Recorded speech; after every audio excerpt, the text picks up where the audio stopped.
Hey everyone, George here. So on today's episode, what I want to talk about is are the top 10 things that construction contractors should be looking out for in order to save in taxes.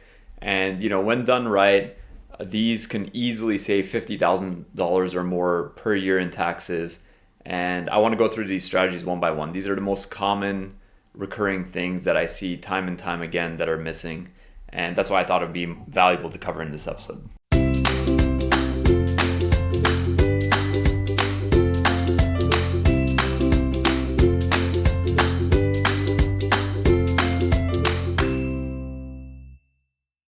So first up is good old depreciation. So I'm sure you're familiar with this. There's Section 179 and bonus, and with the recent OBBB that got passed, 100% bonus depreciation is back. If you purchase a vehicle under 6,000 pounds, there's limitations involved every year, and I've gone over this in another episode. If you purchase a vehicle over 6,000 pounds, you can depreciate basically the full cost of the vehicle.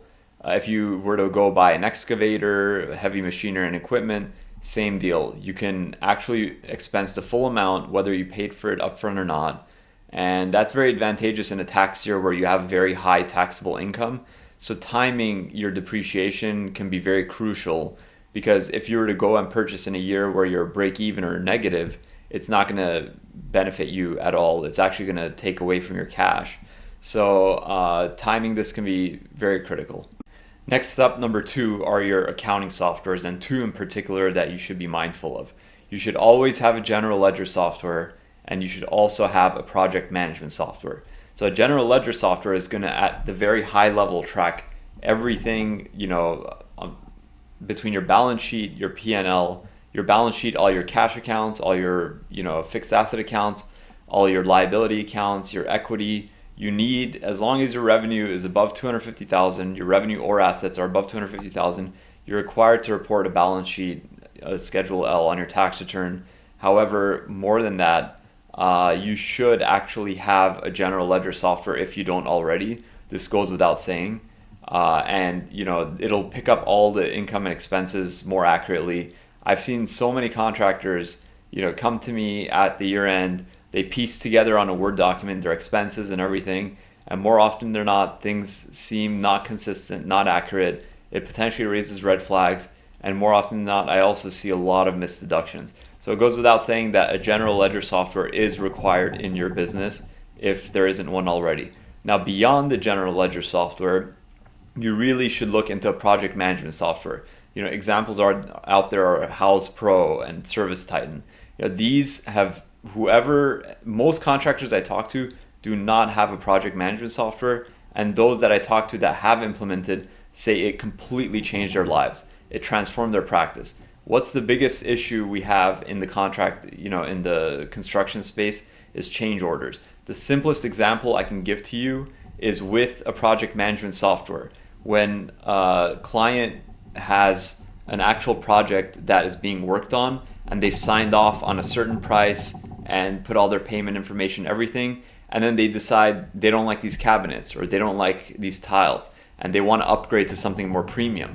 I've seen a lot of contractors eat that cost because they don't want to have this awkward conversation, and that's very unfortunate. So with the project management software, what ends up happening is you tell them, okay, great, you want this change order, so here's the tile. You simply select the new tile, select the new parts, whatever it is, and it sends them an updated contract with the change order and has them sign to the change cost. So it does a lot of that awkward conversation for you, and it makes things more accurate so you don't miss revenue, and again, you don't miss deductions. Number 3, R&D tax credits. A lot of people think that R&D tax credits are only for tech firms and only for engineering firms, but that's not the case at all. In construction, there's actually many instances where R&D tax credits are very much utilized and very much applicable to your line of business. I'm going to have an episode specifically on R&D tax credits coming up very soon. However, just to look at it from a high level, if you're improving materials, if you're testing out new construction methods, if you're experimenting with new design sets like on site, then these all potentially would qualify for R&D tax credits, and they can be very significant. They can almost wipe out, dollar for dollar the taxes that you owe between federal and California. And an R&D tax credit, you'd have to speak with an R&D credit specialist because they'd have to have you design your entire workflow in terms of, how you're naming, how you're invoicing, the processes, everything, in order for you to qualify without any questions for the R&D tax credit in your line of work. So if you're not implementing this is something, and especially if you're profitable, this is something that you should be looking for sooner rather than later.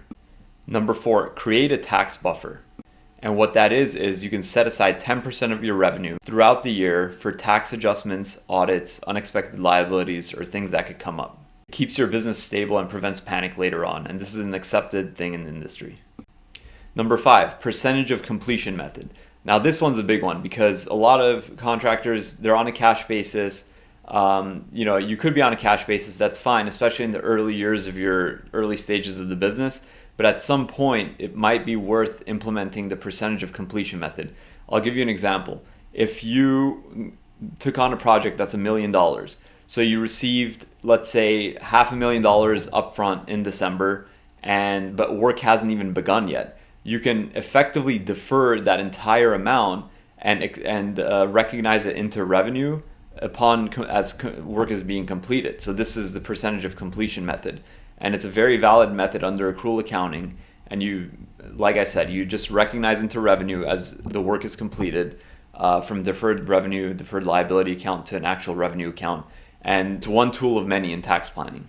Number 6, optimize work in progress reporting.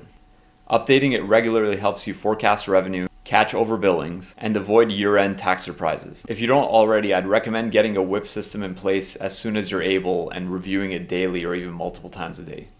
Number 7, consult a construction tax specialist.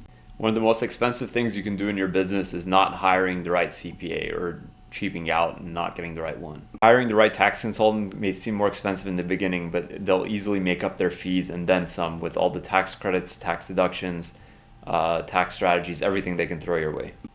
Number 8, not having a tax plan. Not having a tax plan is like walking blind throughout the year and just taking what you get at once the year is over. So it's very important to sit down and come up with a tax plan early on in the year and strategize and adjust as you go throughout the year. Number 9, conducting a mid-year review. You should review mid-year, but ideally quarterly, and if your time and budget allows, even monthly. There's things that change throughout the year. There's additional deductions or credits or things you can take. Maybe some things you thought early on that would be beneficial didn't exactly pan out. So it's important to revisit your tax plan throughout the year and make adjustments as needed. And finally, number 10, automating payroll with good tax compliance software. And there's a lot of payroll software out there. The one I've seen that really is the most compliant is Paycom. And I don't get any money from Paycom or anything. But being in California, it is a litigious environment, especially with respect to employment law. And I've seen Paycom actually force out, lunch breaks, meal premiums, all that. So it keeps everything within the realm of the law. And lunch breaks and meal premiums are some of the most common employment lawsuits that there are. So some of these might apply to you and some maybe not. But I'm pretty sure if you were to go down and diligently apply a third or even half of the things I mentioned, you could easily save yourself $50,000 in tax or more, assuming you have a couple $100,000 of taxable income. I hope you found this helpful. Click like, subscribe, turn on notifications for any updates, and I hope to see you in the next one.